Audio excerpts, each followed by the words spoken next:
உழைச்சா மேகமே மழைய குழுக்குமே, கிழிஞ்சா விதையிலே தான் காடு பறக்குமே.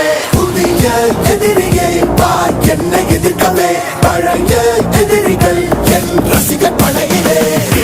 இது தளபதி பேரு கேட்ட விசிலடி, இது தளபதி உங்க நெஞ்சு அதிபதி. இது தளபதி பேரு கேட்ட விசிலடி, இது தளபதி உங்க நெஞ்சு அதிபதி.